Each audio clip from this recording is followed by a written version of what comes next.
တောက်စရာတစ်ခုခုရွေးချယ်တဲ့အခါတာမန်ကျန်းမာနေတဲ့သူတစ်ယောက်အတွက်ကဘာမဆိုအဆင်ပြေတယ်ဆိုပေမဲ့စီးကျူရှိတဲ့သူတွေအတွက်ကတော့ထပ်သေးစဉ်းစားရမယ့်အချက်တွေများသလိုအထက်ထပ်လည်းစဉ်းစားရပါတယ်။တစ်ခုခုတောက်တော့မယ်ဆိုရင်ပထမဆုံးစဉ်းစားမိတာကအချိုတွေများနေမလားတဲပါမလားဘယ်လောက်တောက်လို့ရလဲသူရင်းတကြားတဲ့မြင့်တက်နေမလားဆိုတာစတာတွေကိုလိုက်တွေးရပါတယ်။ဒါကြောင့်ဒီလိုလေးထဲမှာတော့စီးကျူရှိတဲ့သူတွေကိုရေလက်ဖြစ်ပေးမယ်တောက်စရာ6မျိုးကြောင့်ပြပြပေးသွားမှာပဲဖြစ်ပါတယ်ရှင်။ဗီဒီယိုလေးမစခင်မှာ channel လေးကို subscribe လုပ်ရသေးရင် subscribe လုပ်ပြီးတော့ဘေးနား notification လေးနှိပ်ပေးပါအောင်ရှင်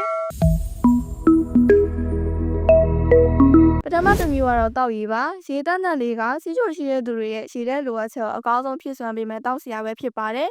ရေကကာဗိုဟိုက်ဒရိတ်ရောကယ်လိုရီပါဝင်မှုရောသုံးရပဲဖြစ်ပါတယ်။ဒါကြောင့်သွေးရတကြားတဲ့မြင့်တက်မှအောင်စိတ်ပူစရာမလိုပဲစိတ်ရှိတိုင်းတောက်သုံးပေးလို့ရပါတယ်ရှင်။နောက်တစ်မျိုးကတော့အဆီထုတ်လို့ပဲဖြစ်ပါတယ်။အဆီထုတ်လို့ကကာဗိုဟိုက်ဒရိတ်ပါဝင်နေပေမဲ့စီးကျိုရှိသူတွေအနေနဲ့ရေတက်ဖြည့်ဖို့တစ်နေ့တာကိုဖန်ခွက်တစ်ဖက်စာတော့တောက်သုံးပေးလို့ရပါတယ်။အဆီထုတ်လို့ကရေတက်ဖြည့်ပေးသလိုအယိုးပါတာတွေကိုကောက်ွယ်ပေးဖို့လိုအပ်တဲ့ကယ်လ်ဆီယမ်တွေလည်းပါဝင်နေပါတယ်ရှင်။နောက်တစ်မျိုးကတော့ရေနွေးချက်ပဲဖြစ်ပါတယ်။လက်ဖက်လောက်အများကြီးခတ်မှတ်ထားတဲ့ရေနွေးချက်ကလည်းစီးရုံရှိတဲ့သူတွေကိုရေဓာတ်ပြည့်စေပြီးတော့အင်ဆူလင်တုပ်ပြန်မှုတွေကိုပိုကောင်းစေပါတယ်။တရင်တခြားတဲ့ကိုထိန်းညှိပေးသလိုသွေးပေါင်ချိန်ကိုလည်းထိန်းညှိပေးပါတယ်။တစ်နေ့ကိုအကျန်းဘက်ကလုံးနဲ့9ခွက်ကနေ10ခွက်လောက်အထိတောက်သုံးပေးလို့ရပါတယ်ရှင်။နောက်တစ်မျိုးကတော့ကော်ဖီပဲဖြစ်ပါတယ်။ကော်ဖီဆိုတဲ့နေရာမှာအသင်းဖြော်ကော်ဖီတွေမဟုတ်ပါဘူးနော်။ကော်ဖီမုတ်စစ်ကိုနှက်ထားတဲ့ကော်ဖီပဲဖြစ်ပါတယ်။ကော်ဖီစစ်ကိုနှက်ထားတဲ့ကော်ဖီကိုအချိုလျှော့ပြီးတော့တစ်နေ့ကိုတစ်ခွက်လောက်တောက်ပေးလို့ရပါတယ်။ကော်ဖီတောက်ပေးတာကအင်ဆူလင်တုပ်ပြန်မှုကောင်းစေသလို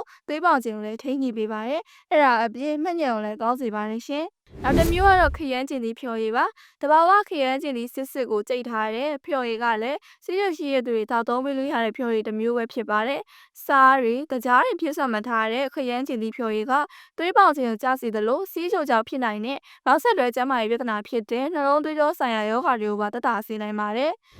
နောက်ဆုံးတစ်မျိုးကတော့မုံလောင်ဥနီဖြော်ရည်ပဲဖြစ်ပါတယ်ရှင်။မုံလောင်ဥနီကဗီတာမင် A အမီနဲ့ကျယ်ဝါစွာပါဝင်နေတာကြောင့်သွေးရတကြားတဲ့ကိုထိန်းညှိပေးနိုင်ပါတယ်။အချိုအငန်းဖြစ်ဆက်မထားဘဲနဲ့တဘာဝအတိုင်းကြိတ်ထားတဲ့မုံလောင်ဥနီဖြော်ရည်ကရေဓာတ်ပြေဝစေသလိုသွေးရတကြားတဲ့ကိုလည်းအထီရောက်ဆုံးထိန်းညှိပေးနိုင်မှာပါ။စီးကျူရှိသူတွေအတွက်ရေဓာတ်ပြေဝဖို့ကအရေးကြီးတယ်လို့ရေဓာတ်ဖြစ်ဆက်မဲ့အရာတွေကလည်းကျန်းမာရေးနဲ့တင့်တော်ဖို့လိုအပ်ပါတယ်။ဒါကြောင့်စီးကျူရှိရဲ့ရေဓာတ်လည်းပြည့်စည်ခြင်းနဲ့ဆိုရင်တော့ဒီတောက်စရာလေးတွေကိုတောက်သုံးပေးလို့ရပါတယ်ရှင်။စီးကျူရှိရဲ့သူတွေကအချိုရည်တွေအချိုဓာတ်ပါတဲ့ဆိုတာပြည့်ပြည့်ဖန်တီးထားတဲ့တတိဖြော်ရည်ဘူးတွေကဖင်းပုံမှုများတဲ့တောက်စရာတွေအားပြည့်အချိုရည်တွေနဲ့အချိုကဲတဲ့တောက်စရာတွေကိုလုံးဝမတောက်သင့်ပါဘူး။ဒီလိုတောက်သုံးတာကစီးကျူရှိသူတွေမှာတရင်တကြားတဲ့မြင့်တက်စေနိုင်တယ်လို့မလိုလားအတဲ့နောက်ဆက်တွဲကျန်းမာရေးပြဿနာတွေကိုလည်းဖြစ်စေနိုင်ပါတယ်။နောက်တစ်ခုကအသီးတွေကိုဖြော်ထားတာပါ။စမူသီလိုမျိုးဖြော်ထားတာကအသီးအစစ်တွေဆိုပေမဲ့လည်းတရင်တကြားတဲ့ကိုမြင်တက်စေနိုင်ပါတယ်။အမြင်တက်တွေလည်းဆုံးရှုံးသွားပါတယ်နော်။ဒါကြောင့်အသီးအစစ်တွေကိုဖြော်တော့တယ်ဆိုပေမဲ့ခ